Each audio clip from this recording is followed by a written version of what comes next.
So I'm just driving to the gym, and about an hour ago I lost my debit card, and I was searching high and low for it, you know. One of those ones where it really, you know, you get pissed off, you get agitated, start throwing bits about, one of those moments. And my advice is just, I look back at it now, obviously I found my debit card, which is good. But I look back at it now, I think, fucking hell, George, come on, like, relax. It's only a little debit card. Obviously, yes, there's money on there. There's your hard-earned money on that debit card. You're thinking, shit, where's that gone? Relax, George. Okay, there's plenty more issues going on in the world. I was thinking, I'm the fucking only person that's going through the shit, I have a shit life and stuff like that. I definitely don't have a shit life. Like, I have a really good life, if anything. Just little things like that. You think that is the end of the world, you know? You think no one else is going through this shit. It's only me that's going through this shit. And I just want to say to anyone out there that feels like that, and anyone who's had that situation like that before, you're not the only one. There's so many more people out there. So many more people out there are in a worse situation than what you are, my friends. So please appreciate what you've got. I mean, a debit card, yes, it's quite a big thing at the end of the day. I mean, it's got your hard-earned money on there, but I mean, you can just cancel it and get sent a new one, you know. It's not the end of the world. Luckily I found it, so I'm trying to drive to the gym now and trying to relax, because I mean, well, not trying to relax, but I'm really like frustrated, and I'm in the mood of, I don't want to train right now because I'm really pissed off. I don't know why, but my advice, calm down, George. It's a debit card. You can just cancel it and get a new one, okay? It's fine. So yeah, that's my biggest advice. It just pissed me off a little bit there, and I thought I'd tell people on the camera, you know, whilst I'm driving to the gym. Hi, Starbucks drive-thru. Are you right? Can I get a just a double espresso, please? Double espresso, anything else? That's it, thank you. Right now. Thank you. Nice one. At Starbucks. Can't have, you know, my light frappuccinos anymore, unfortunately, because I'm on a diet, man. So it's gonna have to be the double espressos, and it's 4:30. I don't really want a pre-workout, because if I have a pre-workout now, I know I won't sleep tonight. So my limit for pre-workouts, this is a bit off topic, but if anyone gives a fuck, after 3 o'clock, if I train before 3 o'clock, I'll have a pre-workout. Anytime after 3 o'clock, pre-workout, I'll very much debate it. I'll be like, nah, not for me. Keep that in mind. If you're having a pre-workout R5 and moaning that you can't sleep, use your fucking brain. Of course you're not going to sleep, you thick twat. It's going to stay in your system. You need to start drinking loads of water, trying to piss it out. But yeah, that's my biggest advice, if anyone gives a fuck. Cheers, bud. Still giving like Christmassy fucking things, isn't they? What's this little thing here? I can't. Look at me trying to drive with one hand. My name's George, I can't fucking drive. I can't even speak properly either. Get back to school. Oh, I used to be a set fucking 4 for English. That used to be terrible. Set 2 for maths. Used to be quite good at maths, but English to be 4 times past GCSE English. So if anyone out there thinking they're thick shits, I'm thick as well. You're not the only one. Let's get to the fucking gym. Hi guys, and welcome back to another voiceover. Now this footage is about a week old. I forgot to take my camera yesterday. I did the exact same pull session yesterday at the same gym, but I forgot to bring my camera. So luckily I recorded pretty much most of the session on when I did it last week. So I do apologise. So don't have a go at me that my beard is not the same colour as what it is now, etc. I'm looking a little bit more homeless in this one, but it's all good. Warm up wise, so what I do on a warm up when it comes to back is I always warm up on a lat pull down. I don't know why, just overall, like, I feel warm afterwards. I feel like, right, I'm ready to go. So my biggest advice when it comes to warming up is do what you think warms you up the best. Like, a lot of people will start in their first movement. A lot of people might do some swing with dumbbells, etc. Do what you find works best for you and ensure that you are warm, because so many people just hop into a workout, pick up the 40 kilo dumbbells. I'm thinking, fucking hell, mate, how can you do that? If I did that, I'd be absolutely nutted after the first set and I'd be injured all the time. So we started on a dead stop barbell row. And the reason why I do a dead stop is because my lower back fatigues quicker than my upper back. And a lot of people are within a situation like this, which I spoke about in my previous video. That's why I use a chest supported T-bar row as well. And this is my second rotation, so this is like a dead stop barbell row. The dead stop allows me to kind of readjust myself. Here I'm doing 100 kilos, but if I'm honest with you, form wasn't good last week. This week was a lot better when I did it yesterday. You might see it on Instagram, me post a few clips, etc. So I am improving quite quickly, and this is a very new exercise for me, which I really do enjoy. As you can see, the dead stop allows me just, you know, to give my lower back a bit of a rest. It allows me to focus on what exactly I am doing. if I had to critique myself right here, my hips need to be lower. I really need to lower my hips a little bit, because as you can see, I was rounding my lower back towards the end there when I was slightly fatiguing, which isn't good. But I'm working on that, you know. That's what I preach to people, is work on your mobility. Don't just avoid movements because you can't do it. Focus on trying to improve your mobility in order for you to actually do that. So we moved on to like a high row hammer strength piece of kit. This is very new to me. I've not really used this. And with this machine, I always take it to concentric failure. So as you can see here, I'm really kind of pushing it to, right, could I do another rep? And my biggest advice is take it there. I always tell myself, take it there. I always say out loud as well when I'm training, take it there, Georgie boy, take it there. So I take it to concentric failure. And the main reason behind that is because if I'd go any further than that, you know, forearms are in bits. I'm just all a bit of a mess. So loading wise, I'm getting progressively stronger quite quickly on this. You'll find that with movements that you haven't done before, you'll get really like adaptations will occur very quickly for someone that hasn't done a piece of kit before. And that's the same with me. Like I added like 10 kilos yesterday to this, and form was the exact same, if not better. So that's my biggest advice. Like your progress when it comes to, and I keep saying that's my biggest advice, but your progress on a new piece of kit will be very, very good to begin with, because adaptations will occur very quickly.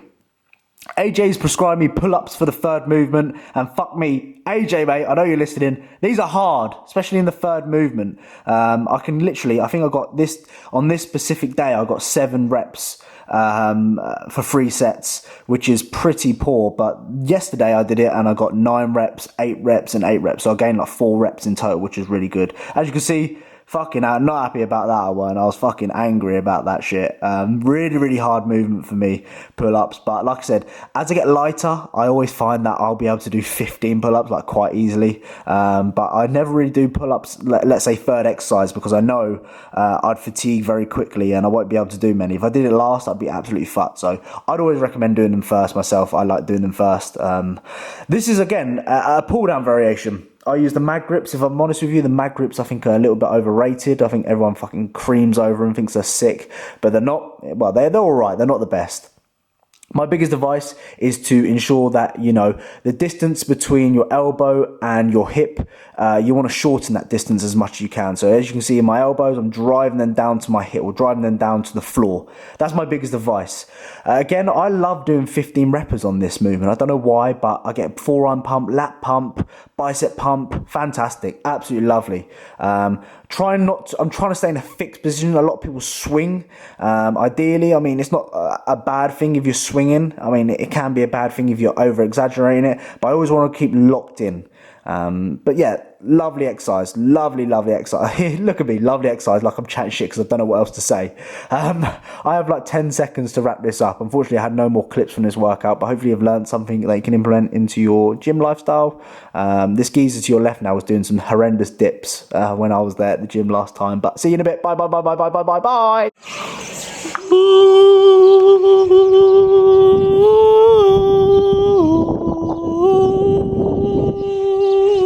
So meal number 1, very straightforward. We have 2 whole eggs, and what I pretty much do is I crack them into the old pan, and I let, you know, the yolk is the best bit about eggs. So we got 2 whole eggs, 287 milliliters of liquid egg whites to be exact, and 125 grams of asparagus. A little bit of pink Himalayan salt, and you're good to go. A nice little bit of protein fat meal sort of there, just to tie me over, because first thing in the mornings, coming up to about 10 o'clock is when I get my first meal. Ideally, I'm a little bit busy when it comes to work in the morning, so I like to smash out a bit of work. Then food isn't really my priority in the morning. So yep, gonna have that. Gonna neck down a little bit of water as well.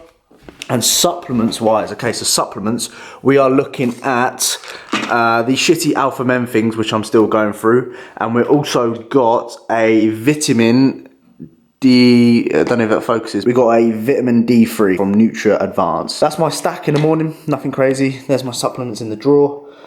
Good to go. So I'm just on my way to getting my hair cut, believe it or not. I decided to walk because, you know, I need to get my steps in, so I thought, let's not be lazy, can't bother to scrape the car or anything like that, so it's easier walking for me. It's like a 5-minute walk. But what I wanted to say within this little walk I do is, please remember that this is, I know a lot of people, 1 minute, I'm just fucking crossing the road here, look.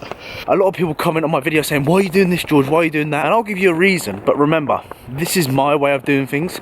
It might not necessarily work for yourself. That's one thing I want you to say. Just because I'm doing it doesn't mean it's going to work for yourself. This sport is very individual, so whatever might work for you might not work for me. Whatever might work for me might not work for you. So my biggest advice is, if you can take a little bit of tips, implement it into your lifestyle, brilliant. But if you don't like what I do, it's fine. It's fine. I'm not telling you need to do this, you need to do that.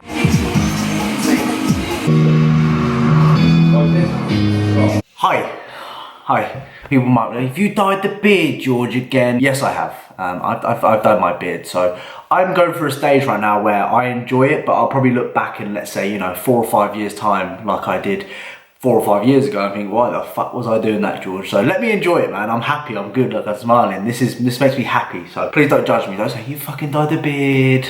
I'm happy. What was I going to say? Completely forgot now, fuck's sake. I saw individuals in my previous video discussing why I was, you know, having a 28 or 30 week prep. Why is it so long, George? Why don't you bulk for another 10 weeks and have a 20-week prep? But unfortunately, my friends, this is the reality of natural bodybuilding. If you're an individual who's like myself, who isn't the craziest bigger, I'm not no genetic freak, I have body fat, whole body fat. Unfortunately, you're not going to get away with, you know, doing a 12-week diet phase and being show ready. It's not going to happen. Like, who am I watching on YouTube lately? Brandon Hardin. His diet, his prep is 16 weeks long. I'm doing double that. And the main reason behind that is because, remember, he is assisted. A lot of people, a lot of individuals who are assisted, they say they're growing into the show. You've heard individuals or pro bodybuilders saying, I'm going to grow into the show. Of course you're going to grow into the show, because you're literally introducing testosterone into your fucking prep. Of course you're going to grow. If I introduced testosterone into my prep, I'm very much sure I would grow, and I'd be growing into the show. So that's one thing I want you to consider. As a natural bodybuilder, you need as much time as possible when it comes to whatever phase you're in, whether you're in a bulking phase, a cut phase, or competition phase, whatever it is, you need as much time as possible. And unfortunately, I won't be making progress like Brandon Hardin is. Brandon Hardin will add tissue to his physique within his prep because he's on the assisted side. Myself, I'm not going to add tissue. I might add I won't even add 1%. I'm going to very much maintain what I've built within my surplus. So you need to ensure that you give yourself enough time within your, you know, within your prep or your cut, because if I did 12-week cut, I won't be stage lean. That's why I need 20, 28, 30 weeks, you know. I know people, individuals, AJ's my coach, he did 44 weeks or something like that. 44 weeks out of 52 was on a prep phase. And look how good he looked. So I mean, obviously starting points are going to vary for individuals. Like if I was leaner, my prep might be a little bit shorter. But in all honesty, when it comes to natural bodybuilding, you're going to need more time. You have 16 weeks to get show ready. I promise you, you won't come in very lean. You'll come in lean, but you won't come in, you know, as conditioned as you want to be. And unfortunately, you want to come in as lean as possible. So that's my biggest advice. Please don't dislike the video or fucking George, you're a cunt, mate. No, I'm always honest with you. Natural bodybuilding takes time. You're not going to see progress in your physique you're not going to build muscle in 6 weeks. Unless obviously you may be a newbie beginner and you make those newbie gains, you know, you're going to see progress quite quickly. But if you're like me, who's been training for a couple of years, I've been training 5 years now, I'm not going to build muscle in 6 weeks. Am I fuck? 6 months, different story. Yes, of course. But my biggest advice is just please, this bodybuilding process as a natural lifter is going to very much take time. You are going to see a change in your physique. You will eventually, but when it will come, I'm not sure. It can't be, it could be like, you know, 6 months, 1 year, 2 years, but if you keep consistently, keep nailing away, plugging it, you know, you will see a change in your physique. So please, my advice is, this lifestyle is shit as a natural lifter. It takes time, and if you're not willing to put the dedication, the time, and you've got to be a little bit, you know, a little bit selfish within the process. If you can't do that, this sport isn't for you. If you can't follow a plan, can't follow the same training program because you get bored quickly, you get bored of food quickly, this lifestyle, not for you. So that's my biggest advice, guys. I hope you get some sort of value from my videos, whether it's, you know, oh my god, George, you're so relatable, like I relate to the situations you go through, whether you get a little bit of knowledge from my videos, whether it opens your eyes to something. Hopefully you get something out of my videos, because half the time I think, what the fuck is the point in this video? What I am going to do is I'm going to drink my life away. Really fucking gonna drink my life away and wake up tomorrow morning like nothing happened. That is a joke, by the way. I'm not doing that for sure. I don't even know why this is in my room, but it is. I haven't got anything for you to like comment down below, because I haven't got anything in my room right now. Maybe pillow, who knows? Spelling pillow though, P-I-L-L-O-W. Oh yeah, I can. Alright, pillow, if you've watched the whole thing. Fuck's sake. If you enjoyed today's video, if you can subscribe, if you're new around here, like the video, it really helped me out and I really appreciate it. I want to get 12,000 subscribers by the end of this month, so that's the goal for me. Fucking shit. See you in a bit. Bye, bye, bye, bye, bye, bye, bye, bye.